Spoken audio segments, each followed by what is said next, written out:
Admission વખતે વિદ્યાર્થીઓને પડતી મુશ્કેલીઓ તેમજ એડમિશન પ્રક્રિયામાં ટ્રાન્સપરન્સી લાવવા માટે અમલમાં આવેલી ઓનલાઈન પ્રોસેસના કારણે વિદ્યાર્થીઓને પહેલા દિવસથી જ મુશ્કેલીઓનો સામનો કરવો પડતો હતો।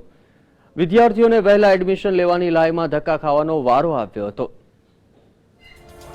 ગુજરાત યુનિવર્સિટીમાં ગત વર્ષથી વિદ્યાર્થીઓને ઓનલાઈન સેન્ટ્રલાઇઝ સિસ્ટમથી પ્રવેશ આપવામાં આવે છે, જેના કારણે એડમિશન પ્રક્રિયામાં ટ્રાન્સપરન્સી આવી છે। વર્ષ 2015-16માં પણ કોમર્સના વિવિધ કોર્સમાં વિદ્યાર્થીઓને ઓનલાઈન પ્રોસેસ કરવામાં આવશે। શુક્રવારથી શરૂ થયેલી પ્રોસેસમાં વિદ્યાર્થીઓએ કેટલા વાગે ઓનલાઈન પ્રોસેસ હાથ ધરવી તેના માટેની પૂરતી વિગતો યુનિવર્સિટી દ્વારા પૂરી ન પડાતા વિદ્યાર્થીઓ સવારના હેરાન થઈ રહ્યા હતા, તો કેટલાક વિદ્યાર્થીઓને સાયબર કાફેના ધક્કા ખાવા પડ્યા હતા।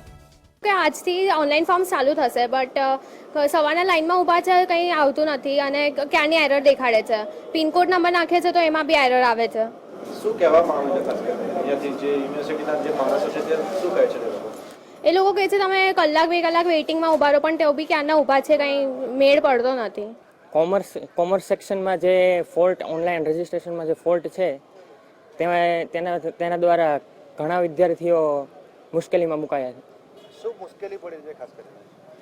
મુશ્કેલીમાં જે ઓનલાઈન રજિસ્ટ્રેશનમાં જે પિનકોડ હોય છે તેમાં મુશ્કેલી છે, પછી રોલ નંબરમાં ફોલ્ટ આપે છે કે રોલ નંબર એક્સેપ્ટ નથી કરતા।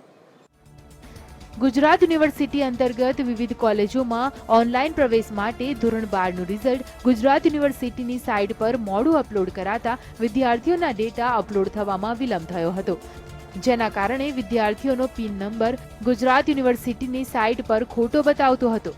આથી કેટલાક વિદ્યાર્થીઓ મુશ્કેલીમાં મુકાઈ ગયા હતા, પરંતુ આશરે 1.5 કલાક બાદ સર્વર પર ડેટા અપલોડ થઈ જતા વિદ્યાર્થીઓની એડમિશન પ્રોસેસ શરૂ થઈ ગઈ હતી।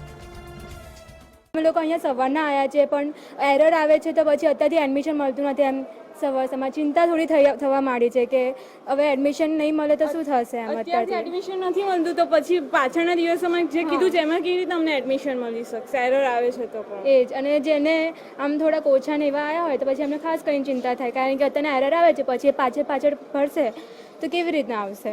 સવારમાં 11 વાગે આપણે છોકરાઓનો મેસેજ એવું હશે કદાચ 11 વાગે, પણ જનરલી ટેકનિકલી આપણે 12 વાગ્યાનો ટાઈમ રાખેલો, એટલે 11 વાગે અમુક છોકરાઓએ શરૂ કરી દીધું, અમુક 10 વાગે શરૂ કરી દીધું વિદ્યાર્થીઓ, જેની કારણે બોર્ડના ડેટા અપલોડ થતા વખતે પોપ્યુલેટ થતા વખતે છોકરાઓની સાથે ક્રોસ થવા સાઇટ સ્લો થઈ ગઈ અને તે જગ્યાએ અમુક પ્રોબ્લેમ શરૂ થયા એમના વિદ્યાર્થીઓને, અને અમને પણ બી સાઇટની અંદર અપલોડનો પ્રોબ્લેમ થયા, એટલે ટેમ્પરરી થોડું ડીલે થયું, પણ 11:15 વેબસાઇટ એક્ટિવ થઈ ગયેલી અને 11:57 એક પહેલો વિદ્યાર્થી એ ડોક્યુમેન્ટ અપલોડ કરી દીધું।